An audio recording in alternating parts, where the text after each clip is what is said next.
Hi welcome to I dream తెరవెనుక కథల కార్యక్రమానికి స్వాగతం.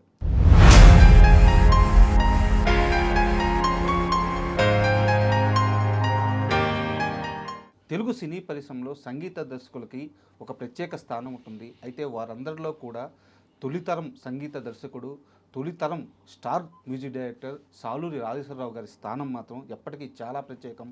సుమారు 5 దశాబ్దాల పాటు వారు ఎన్నో అజరామరమైన పాటలను తెలుగు సినిమా పరిశ్రమకి, తెలుగు ప్రేక్షకులకి అందించారు. సో అలాంటి సాలూరి రాజేశ్వరరావు గారి గురించి ఈరోజు మనం మాట్లాడుకుందాము. పైగా వారు మ్యూజిక్ డైరెక్టర్ కోటి గారికి తండ్రి గారు.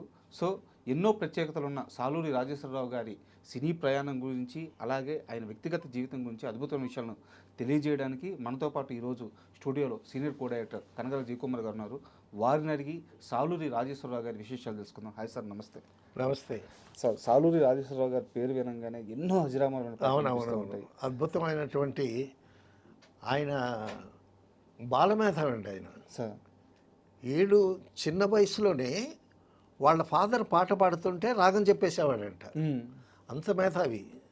తర్వాత మీరు కోటి ఫాదర్ అన్నారు. రాజేశ్వరరావు గారికి కోటి, వాసురావు, తర్వాత మన పెద్ద ఆయన 4-5 కొడుకులు చాలామంది ఉన్నారు అందులో కోటి మంచి మ్యూజిక్ ఇచ్చాడు. ఏం చిరంజీవి గారి సినిమాలతో కూడా ఒక మంచి మ్యూజిక్. తర్వాత వాసురావు సీరియల్స్లో గిన్నిస్ బుక్లోకి ఎక్కాడు. అన్ని సీరియల్స్ చేశాడు వాసురావు. తర్వాత రాజేశ్వరరావు గారి అల్లుడు మ్యూజిషియన్. వాళ్ళు ఇన్నింటిలో మ్యూజిక్కే. ఆయన ఇంకేం పట్టించుకునేవాడు కాదంట. ఎంతసేపు ఇంటికి వెళ్ళిన తర్వాత పాటలు పెట్టుకుని వినేవాడంట. మిగతా విషయాలన్నీ వాళ్ళ పెద్ద అబ్బాయి చూసుకునేవాడంట. సో ఆ విధంగా ఆయన ప్రపంచం అంతా మ్యూజిక్కి. సార్ 4 ఏళ్ల వయసులో స్వరాలను గుర్తుపట్టడం సార్ అసలు అంటే వినికిడి జ్ఞానం. అంటే కొంతమందికి ఒక్కొక్కసారి తర్వాత 7 సంవత్సరాల వయసులో కచేరీ చేశాడంట ఆయన. రాజేశ్వరరావు గారు సాలూరు గారి దగ్గర శివరాంపురం అని, వాళ్ళ ఫాదరు బాగా పాడతారు, ఆయన రాస్తాడు. ఆయన రాసినటువంటి పాటకి కలగంటి కలగంటి కలువ రేకుల వంటి అని ఒక పాట ఆయన రాస్తే రాజేశ్వరరావు గారు ట్యూన్ చేశాడు. ఎన్నేళ్ళ వయసులో సార్? అప్పటికి పెద్దవాడు అయిపోయాడు ఆయన. 7 సంవత్సరాలకి కచేరీ చేశాడు. అది వేరే టాపిక్.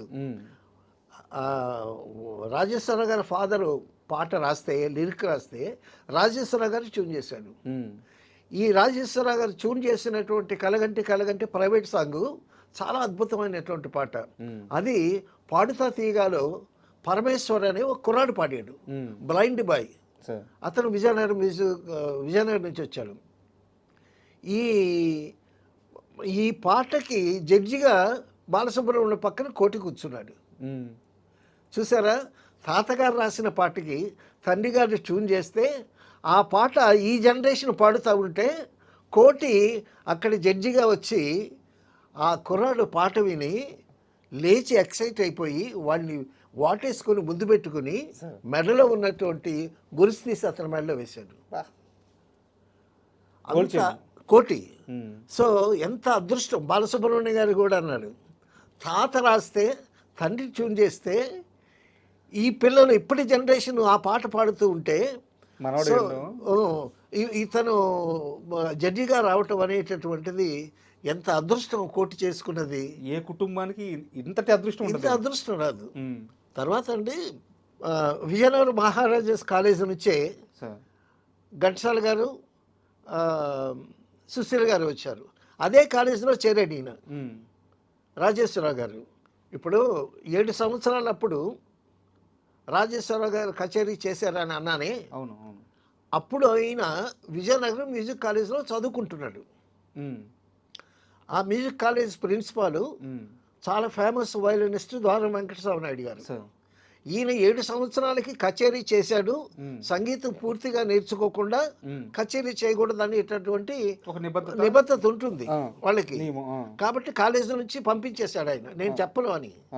అదంటే అప్పుడు రాజేశ్వరరావు గారి ఫాదరు ఈ కొడుక్కి ఉండేటటువంటి సంగీత జ్ఞానం, ఆ ఇంట్రెస్ట్ గమనించి ఈయన కలకత్తా తీసుకెళ్ళాడు. ఆ, కలకత్తాలో సంగీతం నేర్పించడానికి. సార్. అప్పుడు కలకత్తాలో కృష్ణలీలని సినిమా తీస్తున్నారు. ఉమ్. అప్పుడు ఈయన్ని చూసి బాలకృష్ణుడు వేషం వేయించారంట చేత. సార్ నాకు తెలిసి తర్వాత- అప్పటికి తెలుగు సినిమానే కాదు, సౌత్ సినిమా కూడా ఇంకా పరిపూర్ణంగా అభివృద్ధి చెంది ఉండదేమో లేదు. ఆ కలకత్తాలో సినిమా తీసే అవును ఆ సమయానికి. అవును. ఉమ్. అయితే అక్కడ సైగల్ దగ్గర, పంకజ్ మల్లిక్ దగ్గర సంగీతం నేర్చుకుని ఉమ్. ఆయన నేర్చుకున్నదంతా హిందుస్థానీ సంగీతం. సార్. హిందుస్థానీ సంగీతం నేర్చుకొని ఇప్పుడు సౌత్కి వచ్చాడు. ఉమ్. మెడ్రాస్ వచ్చి ఇక్కడ మ్యూజిక్ డైరెక్టర్ అయ్యాడనమాట సార్. రాజేశ్వరరావు గారు. ఆయన మ్యూజిక్ చేసినటువంటి చాలా అద్భుతమైనటువంటి సినిమా చంద్రలేఖ అండి. ఉమ్. జెమిని స్టూడియోలో ఈయన అప్పటికే ఈయన బాలమేధావి అనేటటువంటి అర్థమైపోయింది. సో ఈయన మ్యూజిక్ డైరెక్టర్గా పెట్టుకున్న తర్వాత చంద్రలేఖ అని చాలా గొప్ప పెద్ద సినిమా. ఆ సినిమాకి మ్యూజిక్ డైరెక్టర్ అయిన అందులో ఒక డ్రమ్స్ సాంగ్ అని చాలా నంబర్ ఆఫ్ డ్రమ్స్ పెట్టి ఒక పెద్ద డ్యాన్స్ బ్యాండ్ అనమాట. చాలా అద్భుతంగా ఉంటుంది ఆ సినిమా, అద్భుతంగా ఉంటుంది. ఆ చంద్రలేఖలో స్పెషల్గా ఆ డ్రమ్స్ సాంగ్ హైలైట్ అనమాట. అది హిందీలో కూడా రిలీజ్ చేశారు. రిలీజ్ చేసి అద్భుతంగా ఆడుతుండేటప్పుడు అప్పుడు ఒక గెట్ టుగెదర్లో నుండి మ్యూజిషియన్స్ అందరూ కూర్చునేటప్పుడు who is #1 music director India అని టాపిక్ వచ్చిందంట. అప్పుడు మరి ఎస్డి బర్మన్ గారు, నౌషాద్ గారు వాళ్ళిద్దరూ అద్భుతమైన మ్యూజిక్ డైరెక్టర్స్. నౌషాద్ గారు నాకు గుర్తులేదు, ఎస్డి బర్మన్ గారు హూ ఈజ్ #1 మ్యూజిక్ డైరెక్టర్ అంటే ఆయన అన్నాడంట #1 రాజేశ్వరరావు, #2 రాజేశ్వరరావు, #3 రాజేశ్వరరావు అన్నాడంట. అంత అద్భుతమైనటువంటి మ్యూజిక్ ఇచ్చాడు చంద్రలేఖ సినిమాకి. పైగా అన్నింది ఎవరు? లెజెండరీ పర్సన్ మ్యూజిక్లో. సో అంత అద్భుతమైనటువంటి తర్వాత గొప్ప విషయం ఏంటంటే ఈయన ఎప్పుడు పాటలు వింటుంటాడు కదా. ఒక ఇప్పుడు మనకి జనగణమన నేషనల్ యాంథమ్ ఉంది కదా, అలాగా ఒక కంట్రీ నేషనల్ యాంథమ్ విని దాన్ని ఒక డ్యూయట్ చేశాడు. ఏం పాట సార్ అది, మీకు ఐడియా ఉందా? ఏదో చెప్తారు మరి, ఖుషీగా నవ్వుతో ఏదో పాట అని చెప్తారు. ఓకే. అలాగా ఇన్నోవేటివ్స్. తర్వాత మనకి ఇళయరాజా రాకముందు వరకునండి మనకి సంగీతం అంటే గొప్ప గొప్ప మ్యూజిక్ డైరెక్టర్స్ ఉన్నారు, ఇళయరాజాతో పాటు ఉన్నారు. కానీ మన తెలుగు వాళ్ళు కూడా ఎప్పుడు హిందీ మ్యూజిక్, హిందీ పాటలు బాగా ఎంజాయ్ చేసేవాళ్ళు. అయితే ప్రొడ్యూసర్ కానీ డైరెక్టర్ కానీ ఒక మంచి హిందీ ట్యూన్ ఇచ్చి సార్ ఇలా పాట ఇది ఇలా చేయండి ఒక పాట అని అంటే ఈయన మూడు బాగుంటే చేసేవాడు. ఆ రాగం తీసుకుని ఆ ఛాయలో కనిపించకుండా ఆ ట్యూన్ని తన ఒరిజినల్ ట్యూన్లాగా మార్చుకుని చేసేవాడు. తనకి మూడు బాగుంటే చేసేవాడు, లేకపోతే చేసేవాడు కాదు. ఓకే. తర్వాత ఎన్టీ రామారావు గారు మ్యూజిక్ సిట్టింగ్లో కూర్చొని ఎన్టీ రామారావు గారికి మ్యూజిక్ సిట్టింగ్ అంటే పక్కన తమ్ముడు గారు త్రివిక్రమరావు గారు కూర్చుంటారు. సో ఈయన ఏదో మంచి మూడ్లో వాయిస్తున్నాడంట. హార్మోని వాయిస్తాడండి రాజేశ్వరరావు గారు. అస్సలు 2-3 హార్మోనియలు కలిపి వస్తున్నటువంటి పియానో అంత అద్భుతమైనటువంటి సౌండ్ వస్తుంది. బాలసుబ్రహ్మణ్యం గారు కూడా, నేను 2 సినిమాలు పనిచేశాను రాజేశ్వర గారితో. కాలం మారింది ఒకటి, నేరం శిక్ష ఒకటి. నేను ప్రత్యక్షంగా ఆయన హార్మోని వాయించడం చూసి అద్భుతంగా వాయిస్తాడు. ఈ ఒకసారి మ్యూజిక్ సిట్టింగ్లో కాలం మారింది మ్యూజిక్ సిట్టింగ్కి అందరూ వచ్చేసాడండి. ఆయన కాస్త లేటుగా వస్తాడు, అందరూ వచ్చినా కూడా లేటుగా వస్తాడు ఆయన. మరి ఆయన ఇంటి దగ్గర కాలకృత్యాలు తీర్చుకొని రావాలి కదా. సో ఆ శిష్య బృందం అంతా వచ్చిన తర్వాత వస్తాడు ఈయన. మాకు వాసిరాజు ప్రకాశం గారేమో ప్రొడ్యూసరు, ఈయనేమో ఫోన్ చేస్తాడు రాజేశ్వరరావు గారికి. గురువు గారు రాజేశ్వరరావు గారు అంటే భలే ప్రేమ ఈయనకి. చాలామందికి ఆయన అంటే చాలా ఇష్టం. గురువు గారు, డైరెక్టర్ గారు వచ్చారు, అసిస్టెంట్ డైరెక్టర్లు వచ్చారు, మీ వాద్య బృందం వచ్చింది, మీ తబలా వచ్చింది, మీ హార్మోనియం వచ్చింది, అందరూ వచ్చారు సార్, మీరొక్కరే రావాలి సార్ అని అంటాం.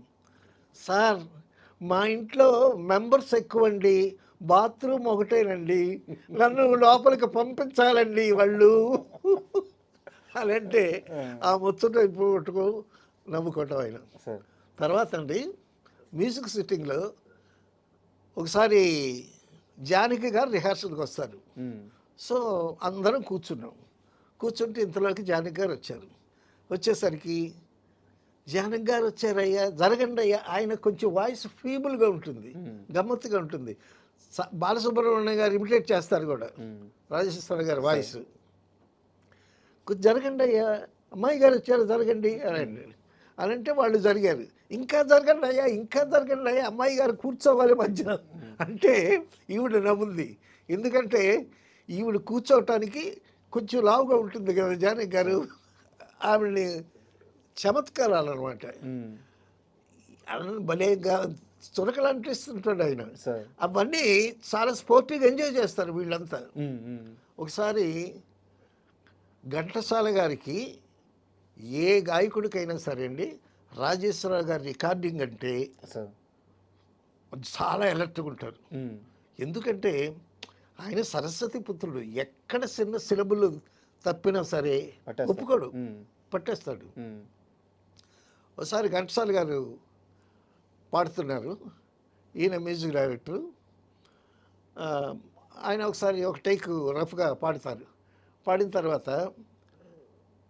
ఈయన ప్రొడ్యూసర్ ఏదో ఉంటారు కదా పక్కన, డైరెక్టర్ ఏదో చిన్న చిన్న మాటలు వస్తాయి కదా. మాస్టర్ గారు, ఘంటసాల మా మాస్టర్ గారు అంటారు కదా, మాస్టర్ గారు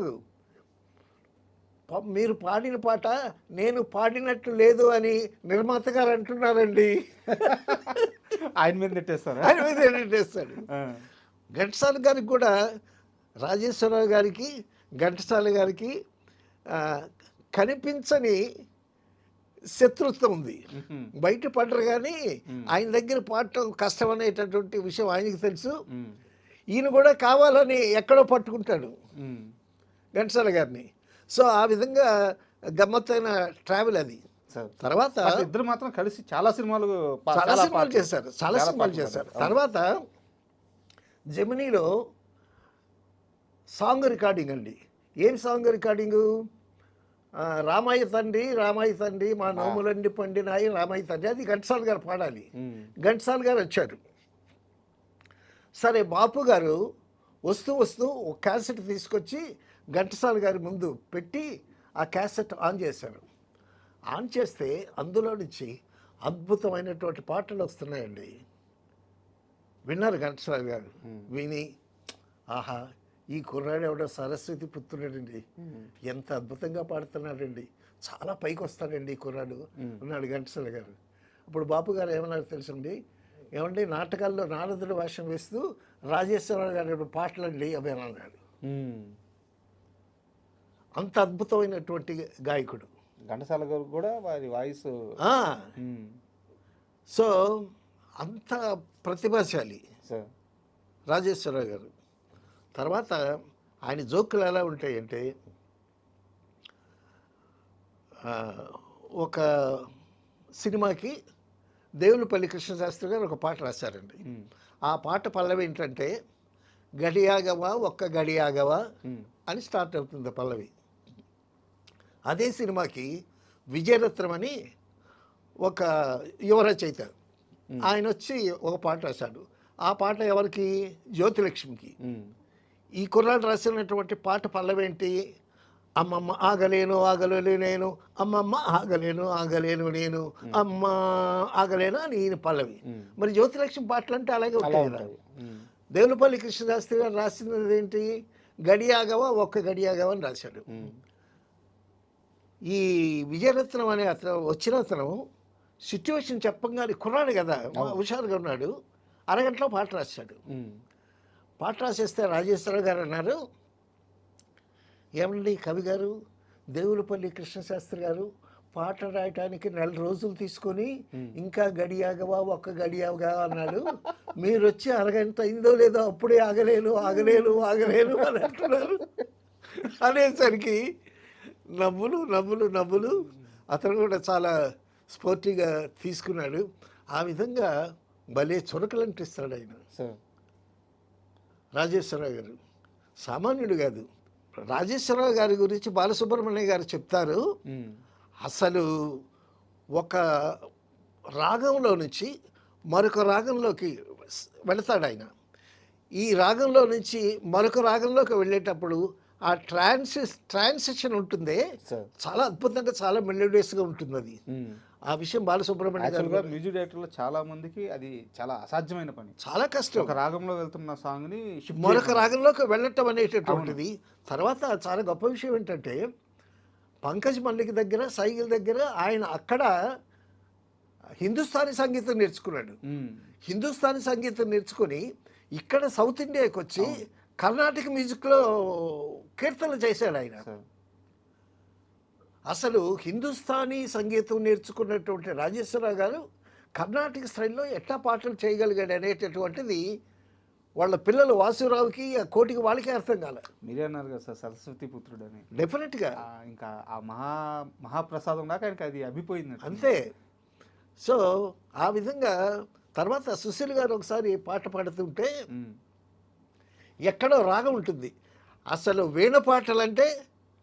వీణపాటలంటే రాజేశ్వరరావు గారు, అన్నపూర్ణ స్టూడియోస్, సుశీల. వీణపాటలు అన్నీ కాంబినేషను. ఆ వీణపాటల్లో చరణం మధ్యలో ఏదో ఒక ఆలాపు ఉంది. ఆలాపు ఉండేటప్పుడు కట్ కట్ ఒక జంజామారుతంలాగా వెళ్తూ ఉంటుందండి పాట. లైవ్ రికార్డింగ్ కదా అంతా. ఒక 30-40 మంది ఆర్కెస్ట్రా చేసి ఉంటారు. సో ఇవన్నీ వెళుతూ ఉంటే కట్ కట్ కట్ అంటాడు రాజేశ్వర గారు అని ఉసూరుమంటారు టెక్నీషియన్స్. ఎందుకంటే మళ్ళీ మొత్తం వాయించాలి మొదటి నుంచి. అంతే కదా. ఒక చిన్న పొరపాటు జరిగినా కూడా మొత్తం మళ్ళీ పాడాల్సిందే. అప్పుడు అమ్మ సుశీలమ్మ గారు, మీరు చాలా బాగా పాడతారు, మీరు సౌత్ లతా మంగేష్కర్, మీరు గాన కోకిల, చాలా బాగా పాడతారు, కానీ ప్రొడ్యూసర్ గారు నాకు డబ్బులు ఇస్తున్నారు, నేను చెప్పిన స్వరంలోనే మీరు పాడాలి, లేకపోతే ప్రొడ్యూసర్ గారికి కోపం వస్తుంది అని అంటాడు ఆయన. అనేసరికి వాళ్ళు అద్భుతమైనటువంటి కళాకారులు కాబట్టి మేనేజ్ చేయగలుగుతున్నారు, కానీ కొంచెం కొత్త వాళ్ళైతే ఫంక్ అయిపోతారు, ఇక పాడలేరు. అంతే కదా. సుశీల మరి సామాన్యుడాలా, ఘంటసాల గారు సామాన్యుడాలా, వాళ్ళనే అల్లాడిస్తుంటే రాజేశ్వరరావు గారు మామూలు విషయమా.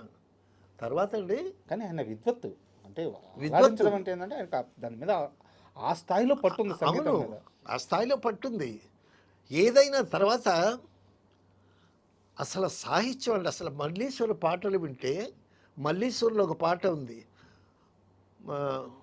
మనసును మల్లెల మాలలుగానే అని ఒక పాట ఉంటుంది. అక్కడికక్కడే ఉంటుంది సంచారం. 7 స్వరాలు కదా, సప్త స్వరాలు అంటాం కదా.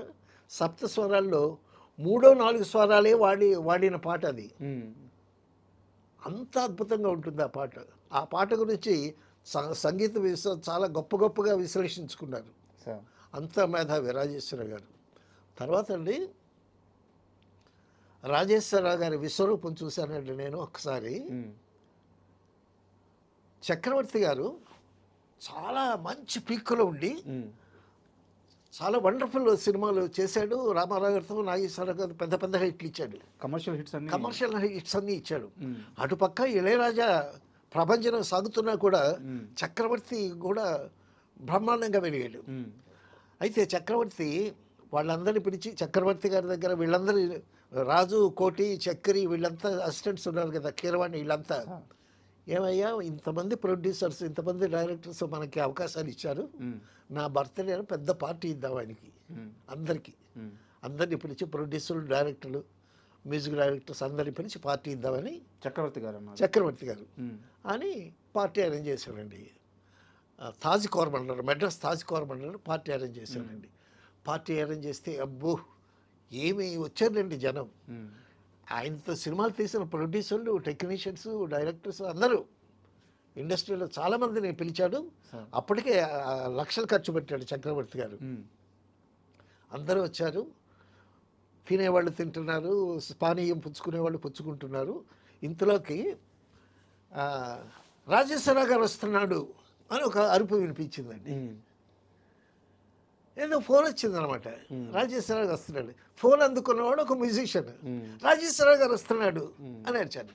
అనేసరికి రాజేశ్వరరావు గారు వస్తున్నారా అనేసరికి అందరూ వస్తున్నారు అని అందరూ ఎంట్రన్స్ దగ్గరికి వచ్చారండి. వచ్చిన ఒక 7-8 నిమిషాల్లో రాజేశ్వరరావు కారు దిగి ఎంటర్ అవుతున్నాడండి. పట్టు పంచ, పట్టు లాల్చి, పట్టు జుబ్బా వేసుకుని ఆయన ఎంటర్ అవుతుంటానండి. నా కళ్ళలో చూశాను. ఈ మ్యూజిషియన్స్, మ్యూజిక్ డైరెక్టర్స్ వీళ్ళందరూ వెళ్ళి టప్పా టప్పా టప్పా టప్పా ఆయన కాళ్ళ మీద పడిపోయారండి. ఏమి వైభవం సార్ అది. అసలు బిత్తరపోయాను నేను. అప్పటికీ మ్యూజిక్ డైరెక్టర్స్ అయిన వాళ్ళు ఉన్నారు, వాళ్ళు కూడా ఆయన కాళ్ళ మీద పడిపోయారు. చెప్తుంటే ఒళ్ళంతా ఒక గూస్ బంప్స్. ఒకడంటాడు, సార్ మీరు మహావృక్షం అండి, సంగీత వృక్షం అండి మీరు అని అంటే, ఆయన అంటాడు, అవునయ్యా నేను వృక్షాన్నే, మీరు ఆకులు, పువ్వులు, కాయలు అని ఆయన అంటున్నాడు. కళ్ళలో చూసి నేను, ఆహా ఎంత అద్భుతమైనటువంటి సీన్ తిలకించాను నేను అని. అమ్మో, అసలు అప్పట్లో సినిమాల్లో కూడా ఇట్లాంటి సీన్ ఉండదేమో. డెఫినెట్గా ఉండదండి.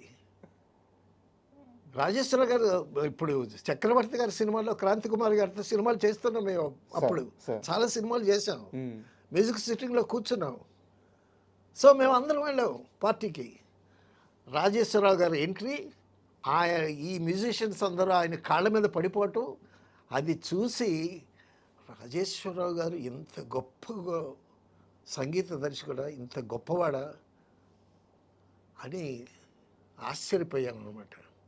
సో అంత అద్భుతమైన, లేకపోతే ఎస్వి బర్మను, నౌషాద్ లాంటి వాళ్ళు number 1 Rajeswara Rao, number 2 Rajeswara Rao, number 3 Rajeswara Rao అంటారు. అలాంటి ఒక స్టేట్మెంట్ ఇవ్వరు కదా. సో అటువంటి అద్భుతమైన, నేను ఇప్పటికీ కూడా వీణపాటలు పెట్టుకుని కళ్ళు మూసుకుంటే ఆ వీణపాటలు అయ్యేలాగా నాకు గొరకొచ్చేస్తుంది. రాజేశ్వర గారి వీణపాటలు అంత అద్భుతమైనటువంటి ట్యూన్స్. తర్వాత ఇందాక మనం అనుకున్నామే, ఒక రాగంలో నుంచి మరొక రాగంలోకి ట్రావెల్ చేస్తాడు ఆయన.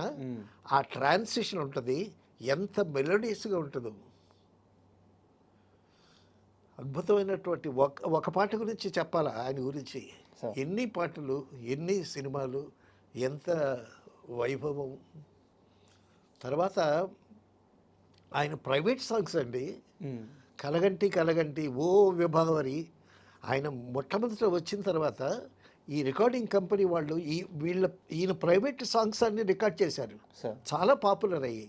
మళ్ళీ ఇప్పుడు సోషల్ మీడియాలో రాజేశ్వరరావు గారి ప్రైవేట్ సాంగ్స్ బాగా వైరల్ అవుతున్నాయి.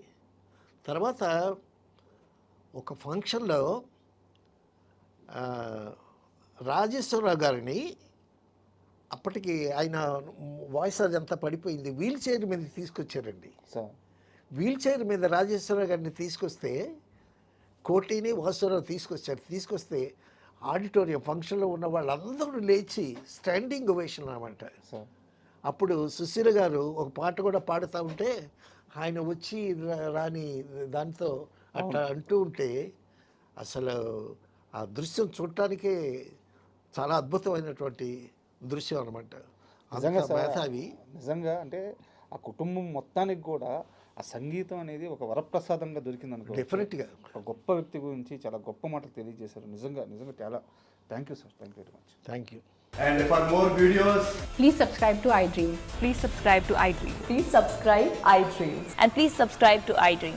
For more videos, subscribe to iDream. please like, share and subscribe to the channel. Congratulations, iDream. Subscribe to iDream. Subscribe to iDream. So subscribe to iDream Media.